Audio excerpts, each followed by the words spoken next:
अस्सलाम वालेकुम dear students.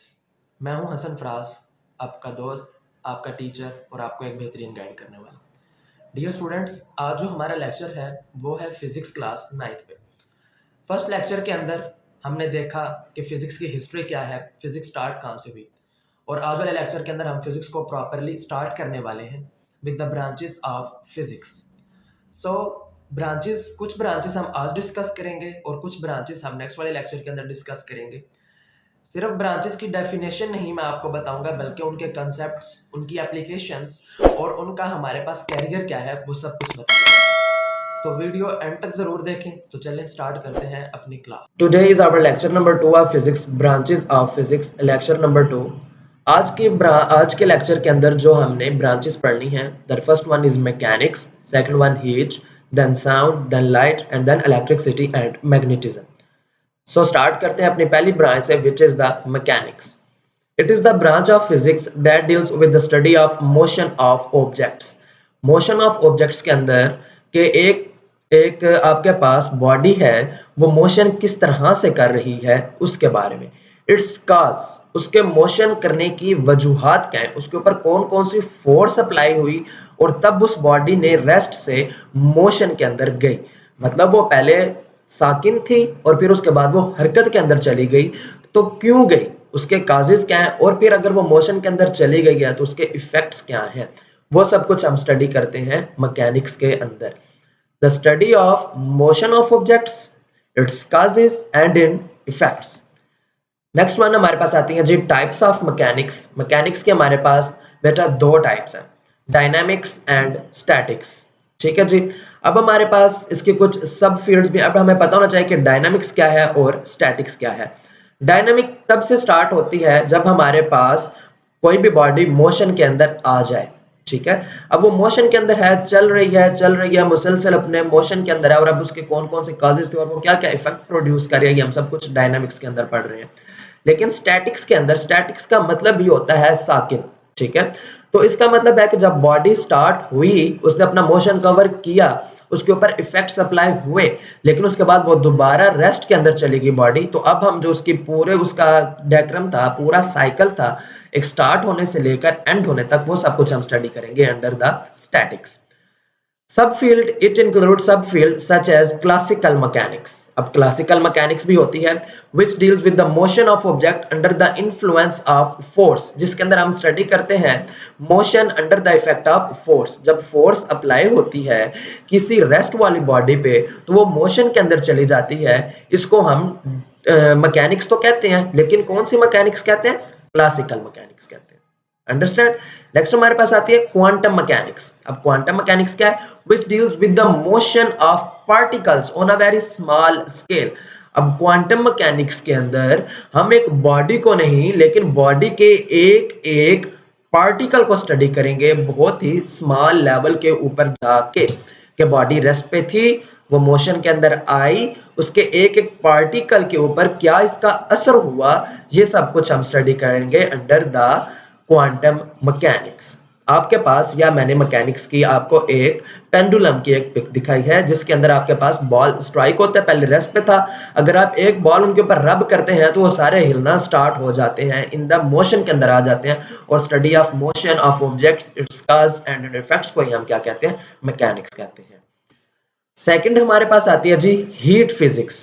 Heat physics क्या है? It deals with the nature of heat. ये हीट की नेचर, हीट की नेचर के ऊपर ये हमारे पास स्टडी करते हैं। मोड्स ऑफ ट्रांसफर, हीट एक जगह से दूसरी जगह पे ट्रांसफर कैसे होती है।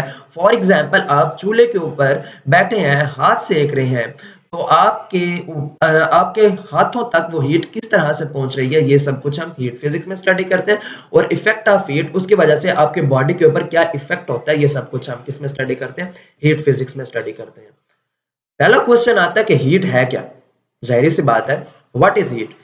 Heat is the transfer of kinetic energy from one medium of object to another, or the form of energy source, a medium or object।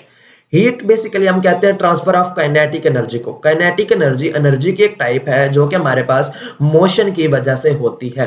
जब पार्टिकल मूव करते हैं किसी भी चीज के, तो उनके दरमियान क्या होती है? कोलिजन पार्टिकल्स होना शुरू हो जाती है, और उनके दरमियान जब कोलिजन होना स्टार्ट होते हैं तो उनकी काइनेटिक एनर्जी बढ़ जाती है।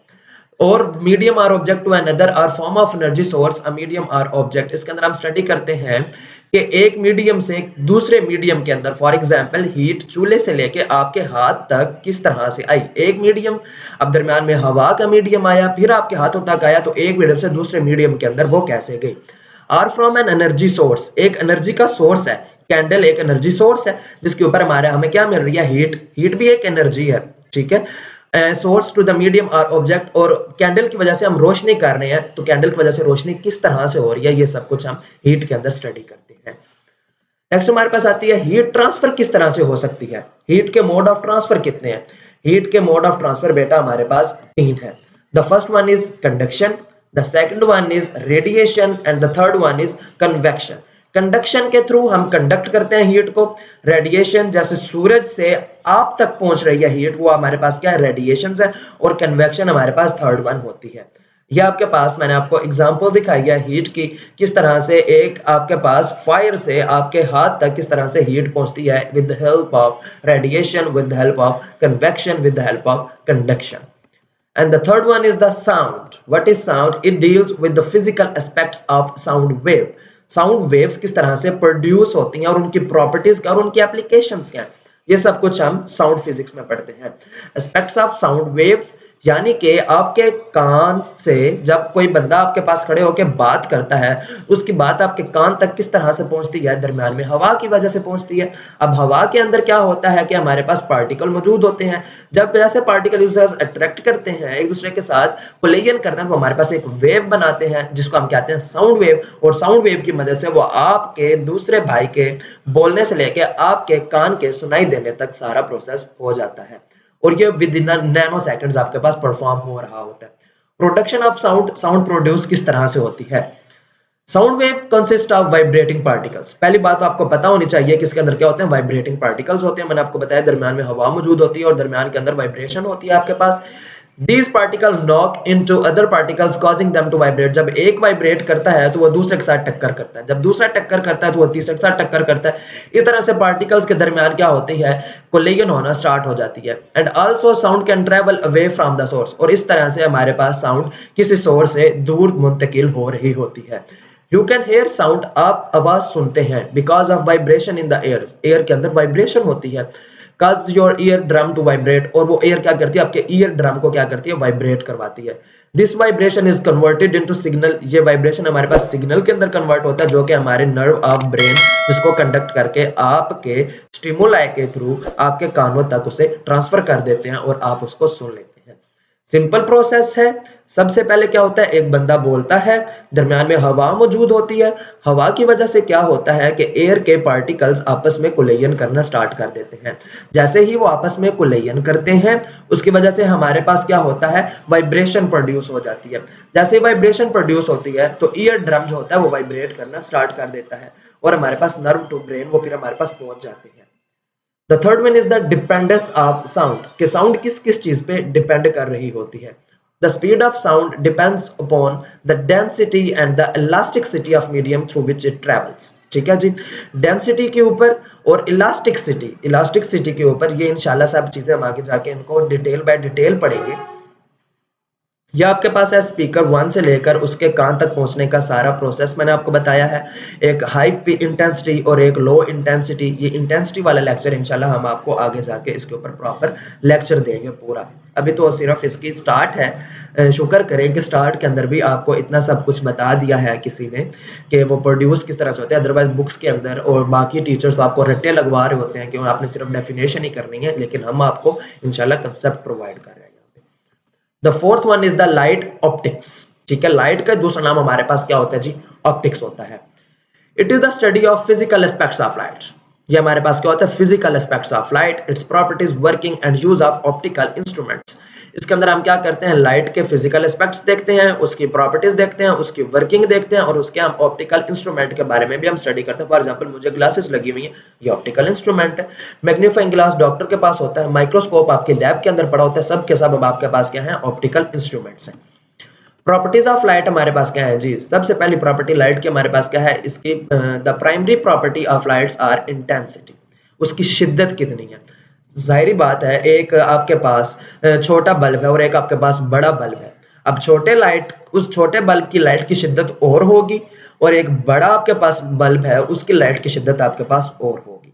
प्रोपगेशन डायरेक्शन, अब उसकी डायरेक्शन इसके अंदर फॉर एग्जांपल एक जगह से निकलता है। अब फॉर एग्जांपल आप ले लें सन, ठीक है। अब सन एक रेडिएशन देता है और वो जमीन तक पहुंचती है, ठीक हो गया। अब वो सिर्फ एक जगह पे नहीं रोशनी दे रहा होता, वो पूरी अर्थ को रोशन कर रहा होता है। तो उसकी डायरेक्शन किस तरह से, प्रोपगेशन की डायरेक्शन क्या है। फ्रीक्वेंसी ऑफ वेवलेंथ स्पेक्ट्रम, ये स्पेक्ट्रम भी इंशाल्लाह हम आगे जाके आपको बताएंगे वेवलेंथ उसकी क्या होती है, एंड पोलराइजेशन और उसकी पोलराइजेबिलिटी कितनी है। मोड ऑफ ट्रांसफर हमारे पास इसके कितने हैं जी, किस तरह से ये ट्रांसफर होता है। The transmission of light occurs when the light hits an object, ठीक है। जब हिट करती है किसी भी, लाइट कब प्रोड्यूस होती है, जब वो हिट करती है किसी भी ऑब्जेक्ट को, दैट इज ट्रांसपेरेंट, जिसके अंदर से हमारे पास वो ऑब्जेक्ट पास, जिसके अंदर से हमारे पास लाइट एक दोनों तरफ पास हो जाए, और ट्रांसलूसेंट या फिर वो ट्रांसलूसेंट हो। And light can be penetrate the material to travel all the way through, और लाइट किसी मटेरियल के अंदर पेनिट्रेट को, फॉर एग्जांपल आपने एक बल्ब के आगे एक मिरर रख दिया है, तो मिरर से आप देखेंगे कि लाइट उसके अंदर पेनिट्रेट हो गई है। वो सिर्फ ऐसा नहीं है कि वो सिर्फ एक पॉइंट पे पड़ रही है, बल्कि वो पूरे मिरर के ऊपर फैल जाएगी, तो उसको पेनिट्रेट कर दिया उसने।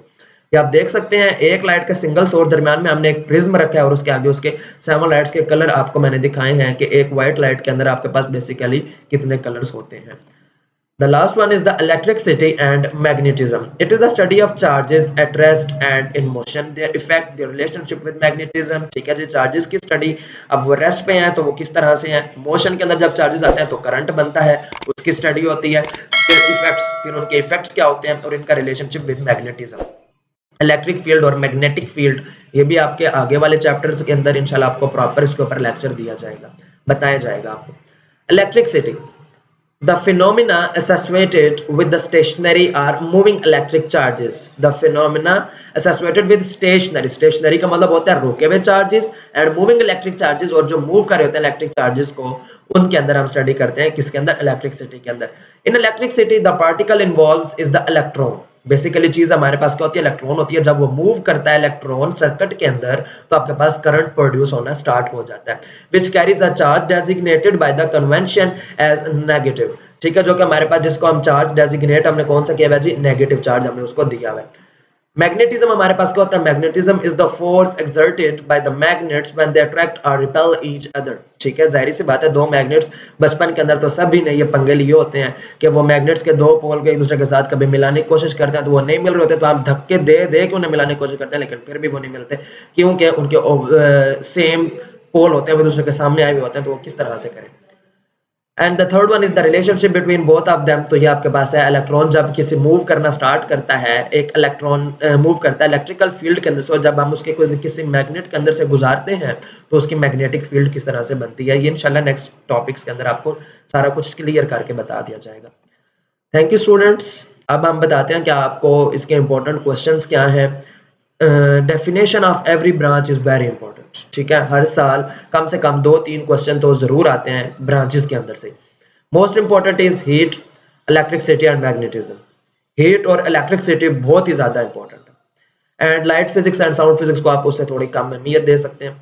Thank you so much students video को देखने के लिए। अगर आपको वीडियो पसंद आए तो उसे लाइक जरूर करें। अगर कोई